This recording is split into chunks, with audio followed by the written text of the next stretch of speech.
Hi, Olivia here. Welcome to Quantum Business Insights, where each week we explore new perspectives on the changing nature of business with thought leaders from around the world.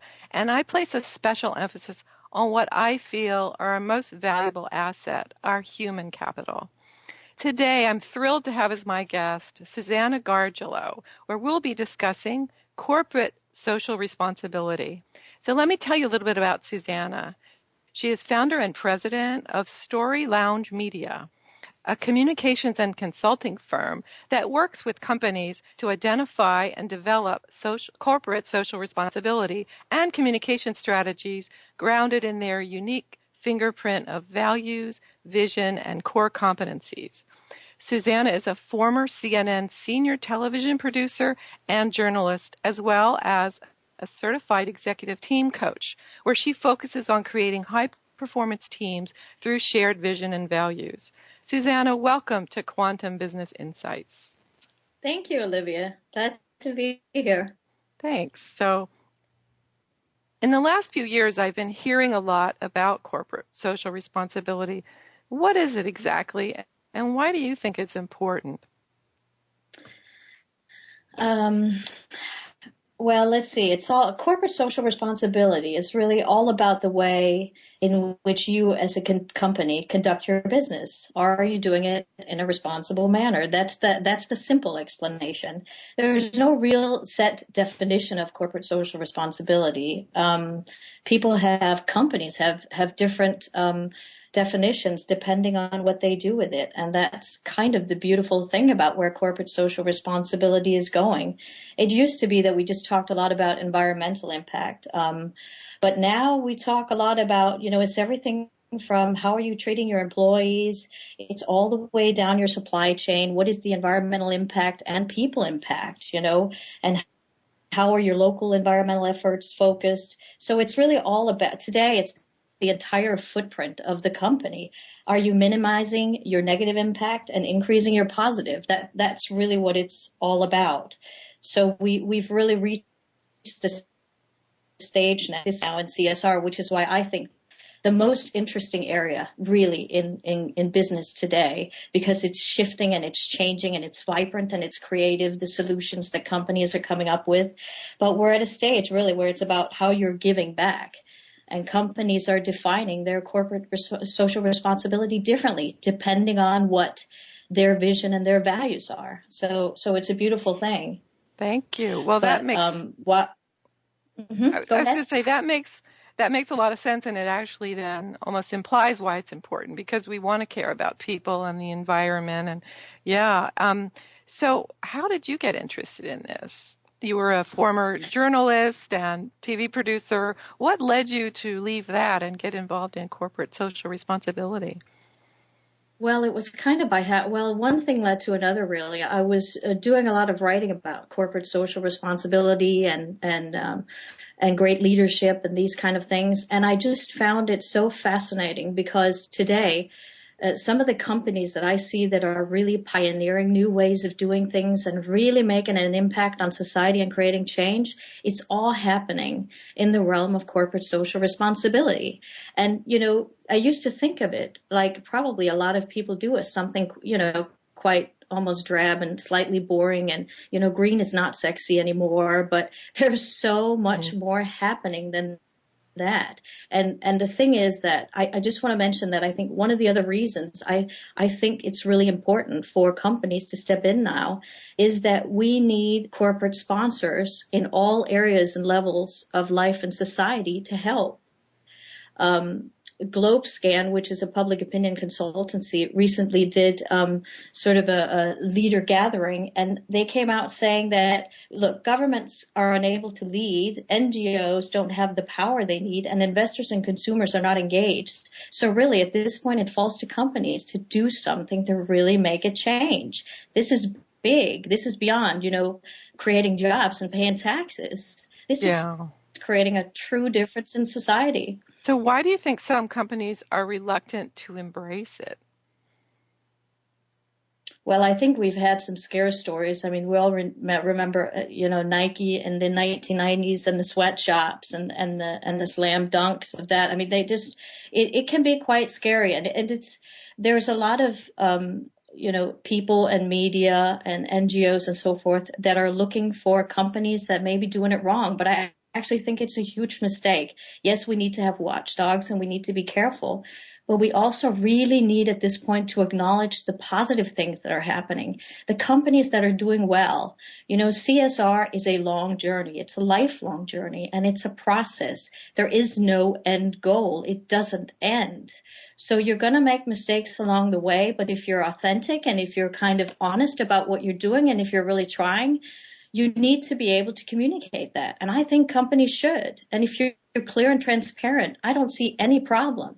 You can say, you know what, we're doing our best. It ain't great right now because this and this happened, but we're doing our very best. And that's what it's going to take. It's going to take some courage from companies, but it's also going to take some understanding, I think, from people and critics that have a tendency to jump on CSR that doesn't always go exactly as planned. Well, right. And I think the companies may resist because they see it as a loss or that it's going to be an expense. So in some ways I'd like to explore that, but I also think it's going to be about educating people to be better consumers of companies that are doing the right thing.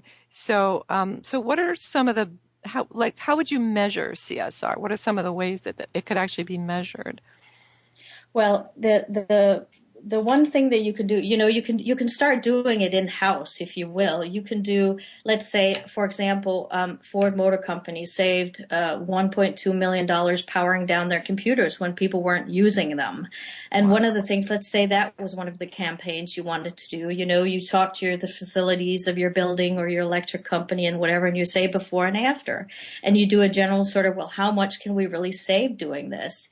If you're talking about like HR and your transportation for your employees or engagement, you can do simple surveys about it so that you can, figure out, well, how much are we saving by them taking the train and those kind of things. And there's actually some online calculators that will do that. And if it's philanthropy, if you're given money to a local, nonprofit, make sure that you set up some success metrics ahead of time and make sure that, they're accountable to you so that you get some sort of impact measures that you can use. So there's things that you could do on your own, but I think, and there's a lot of companies that will help. I think, one website, trueimpact.com, has a lot of good advice on how to set up metrics and how to measure. And then get somebody in, get a consulting company in, sustainabilityconsulting.com is another one that are really good at what they do, and just get them in to help you do it. But it's important to measure it because it's important in terms of how you communicate CSR. Well, so that's really interesting because some of these things like powering down your computer, obviously there's a saving. So what company wouldn't do that?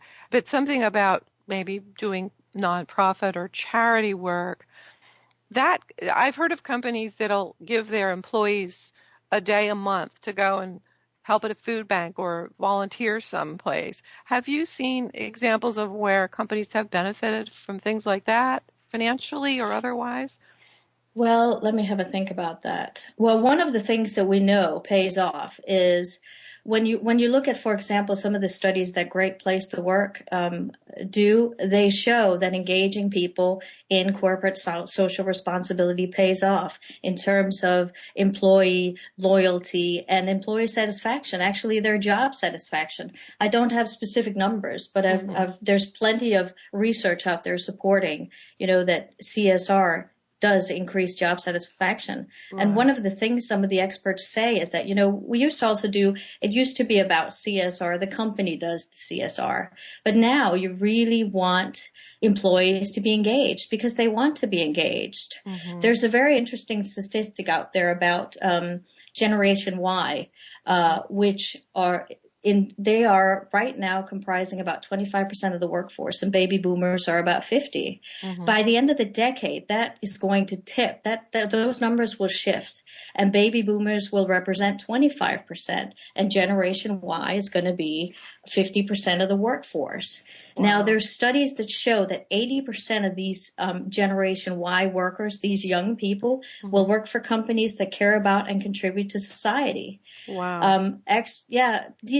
CSR is said by experts to be one of the top ways to keep people engaged.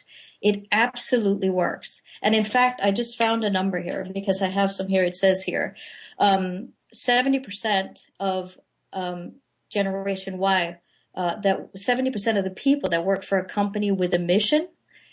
No, I'm sorry. 70% job satisfaction mm-hmm. Is the number for employees working for a company with a mission versus 23% job satisfaction in a company where they don't have a clear mission. So it's a huge difference. People really want purpose now, and especially the younger generation. They know what they're after. That's fascinating. I think because I'm in the baby boomer age group, and I feel mm-hmm. that, but I'm so excited to hear that the Gen Yers are a much higher percentage that care about this, and it may mm-hmm. be exposure to just so much more knowledge through the web or being raised, doing more collaborative games. I mean, there's just all kinds of things that I think they're better mm-hmm. at caring for each other somehow. So that's really, really interesting. But I pulled for you if you want to. There are some really good arguments for CSR today, and a lot of them has to do with Gen Y and the way they want to spend their money, for example. So if you don't mind me rattling through a list of the very latest and greatest CSR. I'm a statistics person. I love it. Go for it. Statistics and research. Let me just give them to you. Now, before I do it, just so that it doesn't turn into a too long of a rant, let me just tell you that these numbers come from some very large and reputable companies like Edelman, the world's largest PR company, and GlobeScan, which I've mentioned before, and MIT Management Review. So here they come. So 87% of global customers say they care as much about a company's values and CSR as they do the company itself. Wow. It matters. If quality and price are the same, the determining factor in terms of brand choice is today's social purpose. It has beat out design, innovation, and brand loyalty as the leading purchase trigger for global consumers since 2008. Wow. Yes, and in a 2013 CSR RepTrack study, they talked to 55,000 consumers globally and found that about 75% of consumers will recommend companies they think deliver on corporate social responsibility. Only 17% will do it if they think they're not. Interesting. Another thing is that 90% of shoppers worldwide say they will switch brands to a brand that support a good cause. And one last one is that more than 80% say they will consider social and environmental issues when deciding where to work, what to buy, where to shop, and what products and services to recommend to others. It's huge. That's powerful. So did they break it up by country at all? I'm just curious because I think there's... Go ahead. Yeah, and I think you're right. I mean, there's one of the things they did was they showed that, and this is an Edelman study showing that purpose has risen as a purchase factor by 26% globally. But when you look at rapid growth economies like China, India, Japan, Indonesia, those kind of countries, the numbers are completely different and far higher. Wow. In Japan, it's more than 100% this has risen. And we're talking in 2 or 3 years. In India, 43%, and in China, 80%. Wow. It has risen in terms of purpose as a purchase factor. So listen, if you want to get some traction in these emerging markets, purpose is the answer. And a lot of it has to do with the demographics of the countries too. They're young urban shoppers, for example, in China and India, and they really, really value purpose. These are the young people, Olivia, so something must have gone right with the raising of these. Well, and I know there's a lot more of that kind of it takes a village ethos in other Yes. countries than there is in the U.S., where we're sort of taught to be independent and competitive. So that was why I kind of Yes. asked the question, and But that's shifting. But that's yes, shifting. that's what's so And exciting. yes, and you know why it's also shifting is because after the recession and people, they said 85% of the consumers and people they asked in their studies had been affected and impacted by the recession, and a majority of them were in the United States. And what has happened is that it's really just changed the way they look at me, but now they're looking much more at we, because we can't do it alone. They know they can't do it alone. We Right. need each other. We need to help each other. We need the government. We need companies, so the fact that it hurts a little bit and has been painful, has created some sort of a shift. Yes. Yeah. That makes so much sense. Well, it's really exciting to hear these trends because it's just going to benefit everyone. And I think the corporate money has such an influence. Like you were saying, governments try, but they can't always do it. NGOs usually don't have the money. And if we can engage the big money interests in seeing that, and I think it's going to come from the people demanding it, like you said, through their purchase Yes. decisions, that the Yes. companies will start changing. So that's Yeah. great. And one of the things that one of the trends that are happening is that consumers are feeling much more empowered. They know that they have power to change things when they go and they buy something. They know that they have an influence and they're going to use it. So you got to either get on this wagon or jump off, and it's going to leave you behind. I'm convinced that this is you can see it from the numbers. I don't have to tell you, but it's significant. If you want to survive and do well, you need to think about CSR, and you need to think about in a really authentic, deep, core way. Do you think social media has been a factor in this change?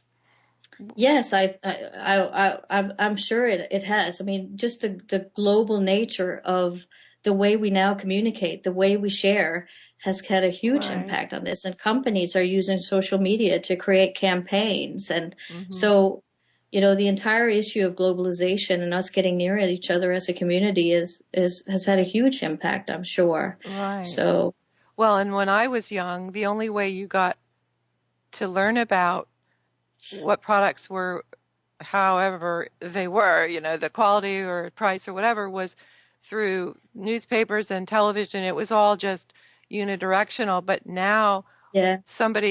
look at Amazon. You can buy something and then you can go in and put a review. So there even may be opportunities there. Maybe we should create an app, or somebody out there in my listening audience create an app that would let people add a sustainability, like a star system for how good it is for the planet. Well, I'm sure it's coming. I'm sure it will come. We'll think about that one. So, Susanne, I'd like to know what are some of the motivations for companies to get into corporate social responsibility, and what are some of the drivers that are taking them to take action in this area? Obviously, if they know about sort of these new stats that are coming out about purpose and what consumers are demanding, they'll get on the bandwagon. But one of the other things is that, for example, I want to say one of the key things about great CSR is that it pays off for the company and it pays off for society. So if you go by that rule, then it will always be sustainable for the company to do some sort of CSR, and it won't get cut when budgets get cut. Right. So there are some companies that are doing really, they're having some great approaches and doing some great things to do that, to help society and also help themselves. So for example, in order to get into new markets, you've got Microsoft is doing something with, for Africa projects where they're working with governments and NGOs, and they're experimenting with solar power to get internet connection to rural Africa. Wow. Now you can talk about whether this is, whether this is pure philanthropy philanthropy, but obviously if they can get solar power, if they can get internet connection to rural Africa, they'll have some customers there. Right. Another example is General Electric with Obama's Power Africa initiative. You know, they're helping them sort of set out general power lines there so that, you know, they can eventually have a line of customers there. And food companies like General Mills and others are partnering with USAID to strengthen the food supply chains, you know, so they will eventually make money doing this. But at the same time, it really is making a difference in the infrastructure and for the lives of people on the ground in Africa. And I think we need to get to a point where we can also say, you know what, it's great. It's okay to make money while doing good. And it's also okay to do good to make money. Just get it done. Yeah. But this is my opinion, right? Just get it done. Well, yeah. Well, I think it's also maybe because I believe that if you start doing something good, you know, we're all people and there's a human payoff. It feels good to do good. So I have this belief that even the worst of cynics doing it for profit, when they start doing things that make people and lives better, then they will feel it and then they'll want to do more of it. And I would just think employees being motivated to come to work would feel more motivated if they know that what they're doing has a positive impact out there. Absolutely. Absolutely. But there's some really creative and great companies out there doing wonderful things. I mean, you look at someone and they're really succeeding doing it. Look at someone like Tom's Shoe Company, you know, which is for every pair of shoes they sell, they donate a pair of shoes. Wow. You know, they've given away, 1 million pair of shoes in 50 countries. And this is a company, they have followers and fans. They don't have customers. I mean, it's almost a movement, you know. So CSR is really driving them, if you will, as a company. That's very cool. And I have a friend who actually collects used tennis shoes and then sells them and funds villages in Ghana to get water pumps and electricity and sustainable businesses. So, and he's just kind of doing this on his own, but what a way to give back. Yeah, those stories are very inspiring. Yeah. But these bigger companies, do you have any sense of how they argue to Wall Street? So if they're accountable every quarter, and this is something that I think needs to be changed for many reasons, but I guess when it's a long-term strategy, are there things that companies are able to do to convince their stockholders or their boards or whatever that it's worth going this way? Do you know? Yeah, I don't know how they do it, but I'll tell you that there's clear payoffs. I mean, if you look at, for example, the Fortune put out the Fortune 100 best companies to work for list, and I was interviewing at one point one of the co-founders of that list, Milt Moskovich, who's been doing it since 1998. And what he told me is that we've been watching that list, and the companies on the greatest place to work list consistently outperform the others on stock market. Wow. They just do. It pays off. Kelly McElhaney, who is, a pioneer in CSR and by the way, I want to recommend her book, Just Good Business, which is just wonderful and really easy to follow for companies that want to get into it. Oh. But one of the things, I can do that at the end too. But one of the things that she says is that it absolutely is one of the key measures, trust, for example, it is intimately tied to a company's performance on the stock market. And they've shown this by looking at it. I mean, it's quite extraordinary. Yeah.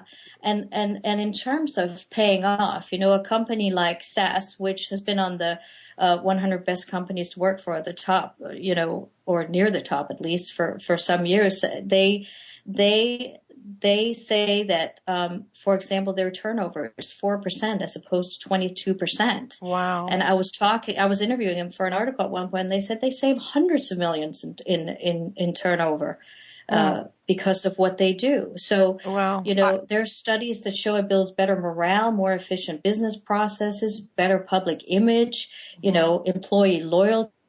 You could go on and on and on. Well, and some of it may be intangible, but I think some of it is tangible. Right. I actually have a long personal history with SAS, because many of you in my audience know I worked in data mining and still do and use SAS every day for my clients.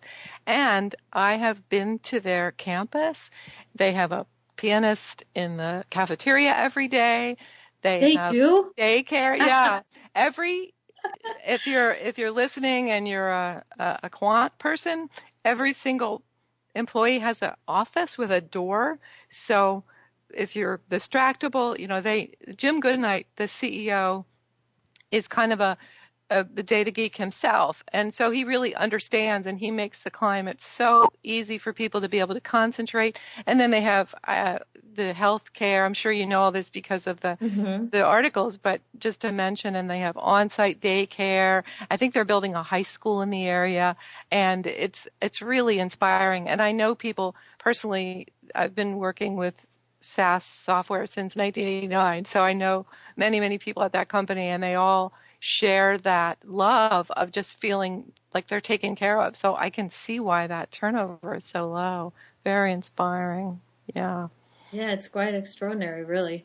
That but there are so many companies that are doing really creative things. I mean, you look at, Levi's is seen as one of the Levi's companies like Levi's, Patagonia, and Unilever are seen as sort of the giants of CSR. They're kind of leading the way. But a company like Levi's doing their waterless jeans, I don't know if you've heard about them. I think it's just the most brilliant story. They looked at where's our greatest environmental impact?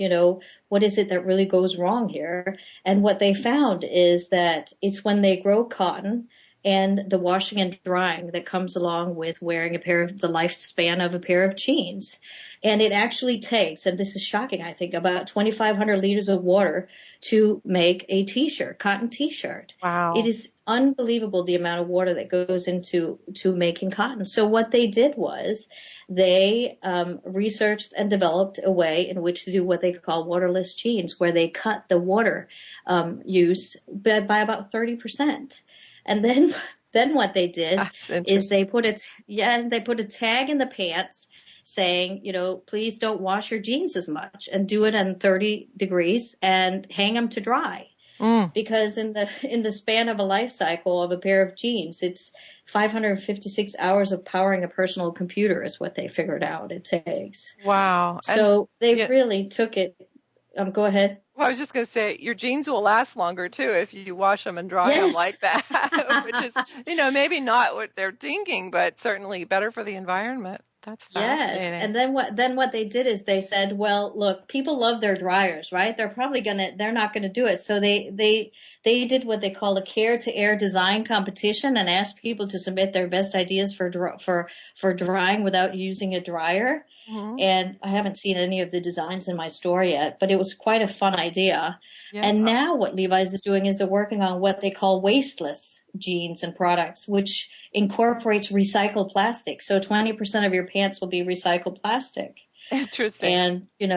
And, so they're reducing landfills. They're saving money on water and materials. It's a win-win. Absolutely. And that's really what good CSR is. It's a win-win.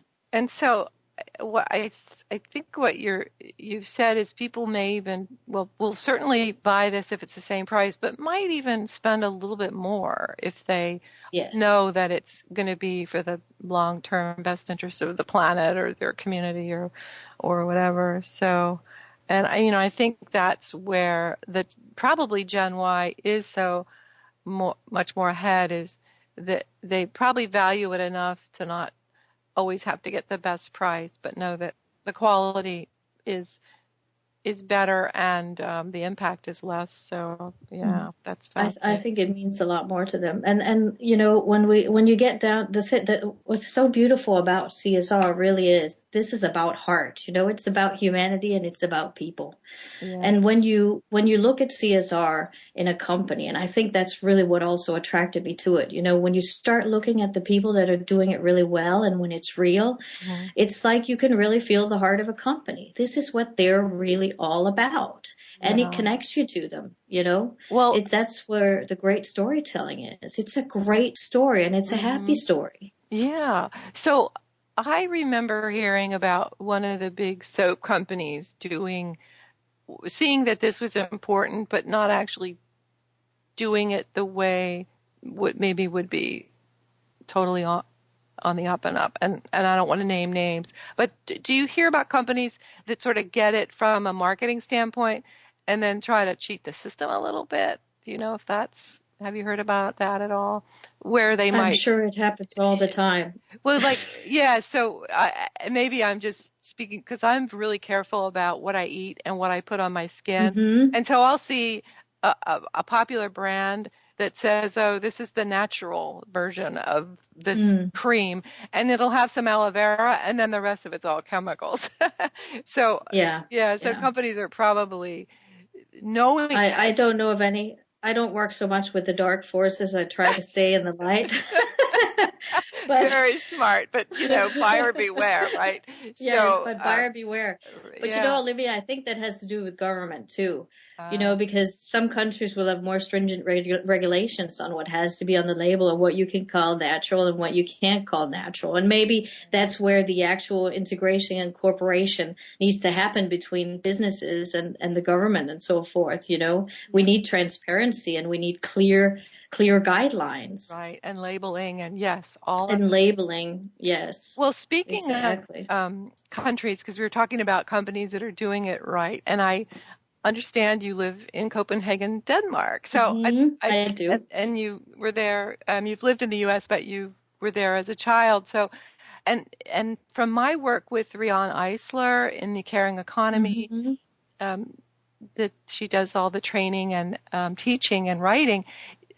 She says that the Scandinavian countries have great examples of companies that create caring environments for the employees and the society and the environment. So can you talk about a few companies that are around where you are or in the Scandinavian countries that are doing it right?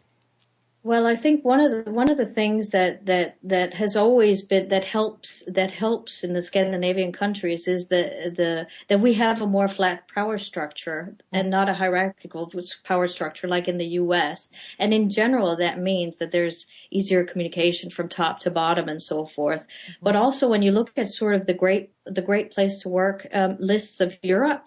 And don't quote me on this, but I'm almost certain there was about 25 companies from Scandinavia on the last one or the previous one, but there's a lot of them on there. And I think, we have regulations and labor laws that help enforce that, but also from having worked both here and there, there's there in the US, I mean, and here, there's a different level of, I got to watch what I'm saying because, it depends on where you are, but there seems to be a different level of respect and for the employee and just sort of letting them do their work. They're treated as adults here. You don't need to watch over their shoulder. People do their work and they're allowed to do their work. They have more of a voice. Is it true? I don't know. This is purely my impression of how things are. Yeah. But when you talk to management experts and leaders, and I've written some articles about this too, the one thing they say is that the power structure makes a big difference. And this is also one of the things that's interesting is that even in the U.S. and around the world, they're beating down walls in offices and creating big office spaces where people are closer to each other. And that's another area where baby boomers have a bit of a hard time compared to, for example, Generation Y. Right. There was a study that showed that they really want the open office environment. They wanted to feel like home. They want to go up and to work and throw their legs up and be creative and have fun. And baby boomers can't have that. They need to have meeting rooms and they want to have, walls because this is what's happening. I'm here, you're there, I do this, you do that. And that's and that so sort of, sorry, go ahead. Go ahead. Well, I was just thinking that's more that, we've been taught in the Gen X or the baby boomer, that it's about competition and, individuality. So I can see that being a problem. And one of the reasons I actually wanted to do this whole radio show series and feature these kinds of conversations is because my work in data companies was showing just that the very high hierarchy companies were not able to adapt as quickly and the fear-based management just wasn't working anymore. And then I started researching quantum physics, which talks about how you need the wisdom of connection, and you can fuel innovation just by getting people together. And so it makes perfect sense that a shared working area would stimulate innovation. And one of my big clients is Cisco, and they have a really nice setup when you go in the office, because most of it is open air like you described. And if you have a call or you just really need to think, then they've got offices you can go into. But I don't think very many people have in their own office anymore. They just really invite this kind of open working environment, and a lot of virtual working environments as well. Yes, and hot desking and so forth, and hot desking. Do you want to just define that? Is that where you just go in and you take it for the hour or whatever? You go in and you grab a desk and you leave again. But I was doing some work around, I think it was an article around future workforce, and they were really talking about how, look, the way it looks now, forget it. There are so many things that are changing now, Olivia, which is why this is so incredibly exciting. Because, with Generation Y coming in and CSR and companies shifting to purpose, and everyone's their own people are doing creative work across, boundaries and departments and places where there were silos before. And it's just really exciting. We're going to be working in a completely different ways. Companies will look different. And obviously what we care about will be different. Wow. So if a company was going to embrace corporate social responsibility, how would they communicate that? How would they create a story around that? Can you share a little bit about your ideas there, and maybe what steps you would take if a company came to you asking for this? Yes, I can. I think there's a few questions.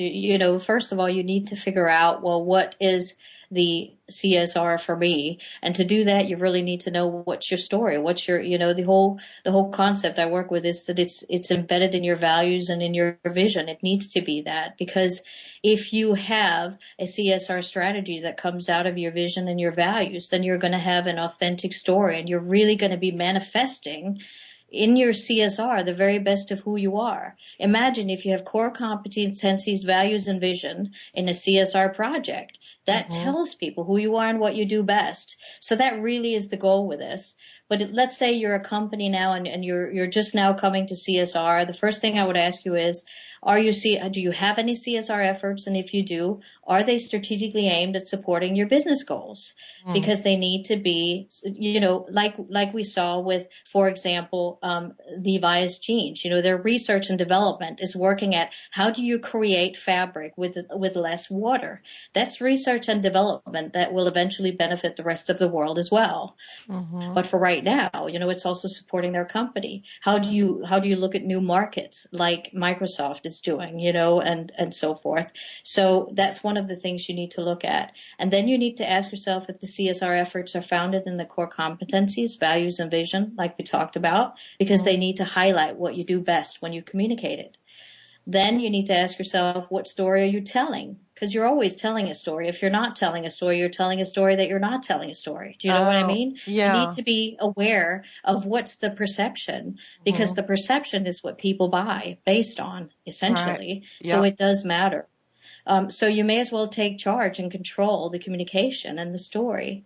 And the other thing is, are you communicating it? When you have your story, are you communicating it? And do you understand the value? You need to measure, like we talked about earlier. If you can measure your CSR, it's much easier to communicate it. But essentially, the first thing you need to do, and this is why it's such a fascinating process, I think, there is great value in developing your authentic CSR message, because it's really an exercise in getting to know thyself as a company. You have to know who you are, what you're good at, what you're not good at. You have to acknowledge that, and then you have to figure out how to apply what you do best to make a difference in the world. And it's really great. And when you know that, then you have a much clearer idea of how to communicate across the company, regardless of what the message is you're trying to get out.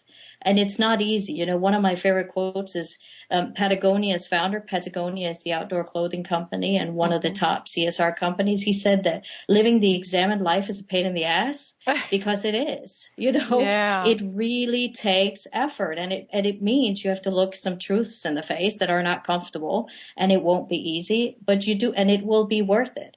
Because when you find, your values and your core and your heart, and you build a CSR program around that, then you have a fantastic story. Mm-hmm. You will have the best story for you. And then you just really need to go out and tell it. And that's a matter of expertise, if you will. Figure out if the story is part of your core values and your core ingrained in the company and integrated in the business strategy, then you can have it come out through all the communication channels in your company. It can come out through emails. It will come out. Employees are your greatest ambassadors. If they know it, they will go out and talk about it. It will permeate the company if that's the case. And then you build a communication strategy from that. But, you have to start from the inside out. You don't want to go out with a major CSR advertising campaign about your environmental, work and then not have recycling bins in your office, So you really have to start at the core, and then you work your way out and make sure your employees are engaged. Yeah. Wow. So if I'm guessing this is something that would have to be directed from the top levels. Would you agree? Yes, it has to be. Have you seen, or what would you, it sounds like there could be a couple things that might impel a company to seek it out. Either they're being hurt in the market by competitors that are doing it well, or that they really have they care about it. And so this would actually be interesting to talk about, because Levi's started as a company that probably didn't care that much, or maybe historically they did, but it wasn't important to actually make that a point. Where I think Patagonia, if I'm not mistaken, sort of started out as a company that wanted to make their message from the beginning that they were socially responsible. Is that accurate, do you think? Well, actually, with Patagonia, it was kind of fun because they were doing outdoor clothing, and they sort of had an idea. But the reason they started really getting into it and doing organic clothing is because people they were on the shop floor and people weren't feeling good. They were kind of getting sick and they couldn't figure out why. Wow. And then they had technicians come in and they looked at what was going on, and they realized, and they found out there was formaldehyde in the air. And then they said, what? And then they said it must be from the cotton downstairs. Wow. So what they realized is the cotton, at that point, they realized the cotton was one of the most, polluting fabrics that were out there. So they had to change it. That's why he said it's a pain in the ass, because once you know that, you can't work with it anymore. Right. And in fact, the fashion industry is one of the most polluting industries in the world. Right. So they took it from there. They went organic. And since then, they are absolutely pioneers in this field. They've created an initiative they call the Common Threads Initiative. They repair, reuse, resell, and recycle all of their stuff. I mean, can you imagine a company saying, resell your jacket, don't buy a new one, resell it. But it works because they have fans and followers, just like Tom's shoes. I mean, This is what people want. And they actually have what they call the Footprint Chronicles. It's worth taking a look at on their website, which maps out the entire environmental impact of their supply line. Wow. And you can go and you can follow it. Yeah. These guys are leading the way. There's some great examples of companies out there that are already where we're heading, I hope and think. Yeah. Right. So they didn't actually start out, but it sounds like they got involved in it. And then, so it's like they're building a family. Like you said, the loyalty must be immense. Mm-hmm. And I think after a while, people probably don't even look at other brands. They could just get so dedicated to that one brand. Yeah. Because of, and I think we're hungry for it. We're really hungry for integrity, for clean business, for people that are authentic, that are doing things for the right reasons. Well, we all want that. Yes, and it just occurred to me that when I grew up, so when I was a child, there wasn't any discussion about the planet being poisoned. It wasn't even, I mean, in ways, we had the nuclear threat with the Cold War, so we had to get under our desks at school, which, they learned later wouldn't do anything. But I don't know that I ever really took it seriously. Now, the Gen Yers are growing up with real evidence that our planet is threatened. Mm-hmm. That has to be a motivating factor in where you shop or what who you patronize, that may be adding to that or making it better. It's just really, really interesting. So when we were talking, about telling this story. So if you had a team or coached anyone or had examples or know of examples of a team that asked for some of this and then maybe parts of the company were resistant, or do you know what I mean? Like, I think you've got to get everybody on board. Yeah. So share some of that. I had a I don't want to mention names, but one of the companies I worked for was, they wanted a long-term strategy, which we built, and I thought most of the leadership group was in it, although it wasn't the top. But basically, then there was no resources to put a CSR person in place, which is what it would have taken to really embed this. Right. And this is a company that has as a strategy to attract green business, green organizations, and so forth, and are doing a tremendous job actually of becoming green, but they're not communicating it. So, and, people can't make decisions based on things they don't know. And one of the greatest mistakes companies make is really not to communicate their CSR, because you cannot reap the benefits. The value of CSR is in sharing, what you've done. It's like keeping your best story a secret. I don't understand it. That's why my entire mission is to tell people about this. Also because we need to tell other companies how it's being done. Yeah. It's an area, I think, of great insecurity. It can be very difficult to maneuver. How do I do this? What do I do? What makes sense? Doesn't really make sense for a restaurant to help, women who live in violence. It would make more sense for them to work with organic farmers, So there are some relevance things that you need to be aware of. And in order to get the message straight, you really need to think about communication before you put your CSR strategy into place, because that's where your benefit comes in. Right. Aside from the obvious wonderful benefits of helping society and your company, Mm-hmm. Yeah. Well, and you were saying earlier in the show that companies may go about it in a different way. So when you work with a leadership team and you're starting to create the story, do you also then start to say, how do you want to measure the impact or show if it's working? Is that the stage where you would do that as well? Yeah, you would ask them to, most of the bigger companies will have ways in which they already measure, the majority of my experience comes in when people already have CSR experience, or they're already doing CSR projects, and they're fairly good at measuring it because they need to report it. Right. We have a rule here that says they need to report it, so they'll have some numbers, but they don't use them to communicate them. So it's also sometimes a matter of, I think my mission to be, is really to eradicate boring CSR storytelling, because if I see another boring CSR site with dry text about, how they've cut this and how they've done that, it's really, it's unfortunate, because I think it's detrimental to CSR as a great company tool. Yeah. If companies can realize and see how much value you can gain from communicating yourself positively and in that way and getting your story out, I think many more would do it. Yeah. So kill the boring CSR pages, please. Very, very good. Well, I mentioned earlier, I consult with Cisco, and they are often one of the first companies to go into an area where there's a disaster, like in Haiti and Fukushima, to set up connections to try to get people what they need.